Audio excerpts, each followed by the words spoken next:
Sir আমাৰ তো মানে খুৰা টাউনত ৰাতিপুৱা গাখীৰ লৈ আহিছে, গাখীৰ বিক্ৰী কৰি খালে গোবিন্দ চৰকাৰ।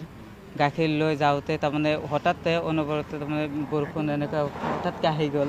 তাৰপিছত ঘৰ নাপাওঁতে ধানবিলাক তাৰমানে ৰ'দত হেৰি দিছিল, মানে তল গৈ আছিলতো পানীত, সেইখিনি তাৰমানে শুকাবৰ কাৰণে মেলি দিছিল বস্তুটো। তাৰমানে ল'ৰাও আছিল আৰু ছোৱালী আছিল একেলগে, ভাবিছে যে একেলগে বস্তুটো আমিও কামটো কৰি দিওঁ।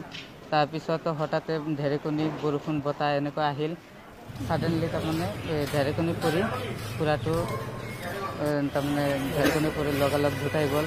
আৰু মোৰ ভণ্টি মানে গোবিন্দ চৰকাৰ ছোৱালীটোও তাৰমানে চিৰিয়াছলি হৈ আছে, অনামিকা চৰকাৰ, এতিয়া চিভিল হস্পিটেলত ইয়াতে আছে।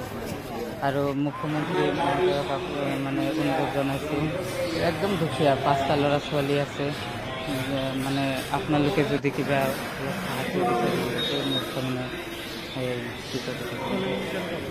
বহুত চিৰিয়াছলি অৱস্থা, বহুত চিৰিয়াছ ৰেফাৰ কৰিছে।